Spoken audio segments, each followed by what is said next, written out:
नमस्कार दोस्तों, स्वागत है आपका ध्यान की इस अनंत यात्रा में। दोस्तों, अगर आपको बाहरी दुनिया की चीज़ों को इकट्ठा करना है तो आपको समाज के नियमों का पालन करना होगा और श्रम करना होगा। तभी आप बाहरी दुनिया की चीज़ों यानी भौतिक वस्तुएं इकट्ठा कर सकते हैं, जैसे रोटी, कपड़ा, मकान, गाड़ी, मोबाइल आदि। ठीक उसी तरह अगर आपको भीतर की चीज़ों से जुड़ना है, इसको पाना है, जैसे आनंद, प्रेम, दया, करुणा, मैत्री भावना आदि, इसके लिए आपको अपने भीतर जाकर भीतर के नियम को समझना पड़ेगा, क्योंकि ये हमारे अंदर स्थित हैं।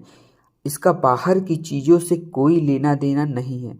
दोस्तों, जब लोगों के पास बड़े बड़े घर, गाड़ी, बंगले, मोबाइल, टीवी, लैपटॉप आदि भौतिक वस्तुएं नहीं थी, तब भी लोग खुशी होते थे, दया दिखाते थे, मैत्री करते थे, प्रेम करते थे।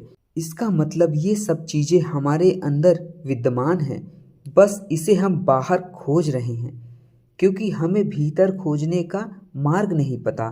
जबकि हर व्यक्ति में संभावना है इसको पाने की, क्योंकि हर इंसान भीतर से एक जैसा है। हर इंसान खुश रह सकता है, या हर इंसान कभी न कभी खुशी जरूर रहा है। बस बात इतनी है कि वो वहाँ टिक नहीं पाते हैं। एक बार जब आप अपनी बौद्धिक प्रक्रिया से ऊपर उठ जाते हैं तो आपके सारे दुख बेबुनियाद हो जाते हैं। इनका कोई आधार नहीं होता, ये समाप्त हो जाते हैं, क्योंकि सारे दुख लॉजिकल माइंड में पैदा होते हैं। जब आप अपनी बुद्धि में फंसे होते हैं तब आप लगातार दुखी होते हैं। फिर आप चाहे जहाँ पर हों, आप खुद ही दुख पैदा करने के तरीके खोज लेंगे, जैसे तनाव, डर, चिंता आदि। अपने आसपास देखें जरा, लोग किसी भी चीज को लेकर दुखी हो सकते हैं। किसी की शादी नहीं हुई तो उसका दुख, शादी हो गई तो उसका दुख, नौकरी नहीं है तो उसका दुख, नौकरी है तो उसका दुख, कोई गरीब है तो उसका दुख, अमीर है तो उसका दुख। लोग लगभग हर चीज से दुखी हो सकते हैं। बुद्धि का यही स्वभाव है। जब आप बुद्धि में फंसे होते हैं तब जीवन ऐसा ही होता है। अगर आप बुद्धि से नीचे हैं तो इतना दुख नहीं होगा। जैसे जानवरों को इतना दुख नहीं होता जितना इंसानों को होता है। अगर उनकी बाहरी चीज़ों की व्यवस्था पूरी हो जाए तो उन्हें उतना दुख नहीं होता जितना इंसान महसूस करता है। तो अगर आप बुद्धि से नीचे आ जाएं तब आप ज़्यादा दुखी नहीं रहेंगे। लेकिन अगर आप बुद्धि में फंसे हैं तो आप लगातार दुखी होंगे। तो दुखों से मुक्ति पाने के लिए लोग कई तरीके खोजते हैं, क्योंकि बुद्धि से ऊपर जाने का तरीका उनको पता नहीं, या कहें इस तरीके को खोजने की जहमत नहीं उठाते। लोग बुद्धि की यातना से बचने के लिए शराब पीते हैं, सेक्स करते हैं, थोड़ी देर के लिए वो अच्छा महसूस करते हैं, लेकिन इससे वे जीवन में और फंसते जाते हैं।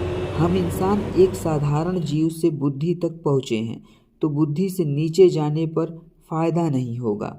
हमें बुद्धि से परे जाकर अपना विकास करना होगा। तो ध्यान योग का पूर्ण सिद्धांत यही है कि इससे परे कैसे जाएं, इसको जीवन में अभी कैसे शामिल करें। दोस्तों, बात आपके भीतरी दुनिया के संबंध में है, तो इसको भीतर जाकर ही सीखना होगा। और ध्यान के माध्यम से आप अपने भीतर जाकर मन के विज्ञान को समझते हैं और बुद्धि से परे निकल जाते हैं। बस शर्त यह है कि आपको यह खुद करना होगा, और कोई आपको मन या बुद्धि से परे ले नहीं जा सकता, बस रास्ता दिखा सकता है। चलना आपको पड़ेगा। तो शरीर को यातना ना दें, अपने जीवन में ध्यान को शामिल करें। आइए आज का अभ्यास शुरू करें। तो दोस्तों, आज के दिन का अभ्यास हम शुरू करते हैं। 2 दिनों से हम अभ्यास करते हुए ये अनुभव कर रहे हैं और ये जान पा रहे हैं कि कैसे हमारा मन एक क्षण, 1 मिनट भी हमारे साथ रहने को राजी नहीं है। हम जहाँ भी उसको रखना चाहते हैं वो वहाँ से भाग जाता है। जीवन में इस तरीके का अनुभव ध्यान के द्वारा करके ही हम पा सकते हैं। ये चेक कर सकते हैं कि कैसे हमारा मन अपने मुताबिक हमारे शरीर को चलाता है, और हम ये समझ नहीं पाते। जो मन हमारे साथ 1 मिनट रहने को राजी नहीं है, उसको हम अपने जीवन में हमेशा रोके रखने का द्वंद लड़ते हैं, उससे हमें लड़ाई लड़नी पड़ती है।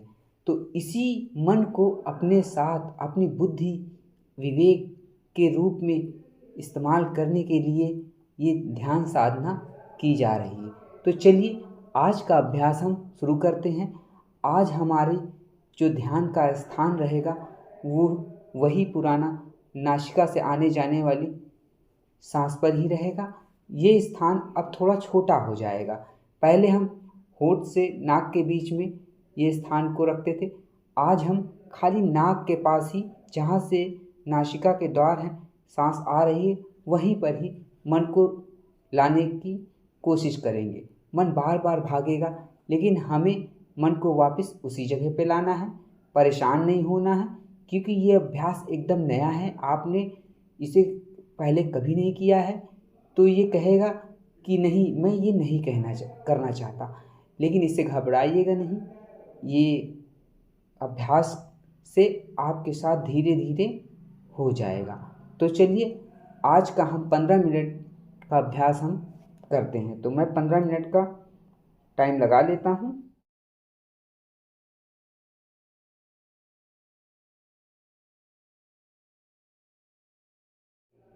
दोनों हाथों को नाभि के पास ले आएं, आंखों को धीरे से बंद करें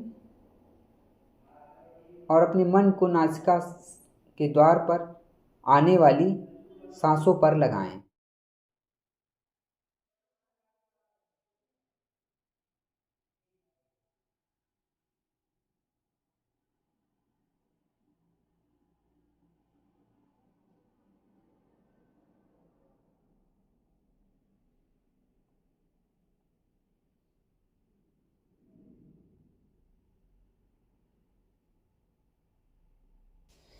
तो दोस्तों आज के दिन का अभ्यास समाप्त हुआ। दोनों हाथों को अपनी आंखों पर ले जाएं, धीरे से आंखों को खोलें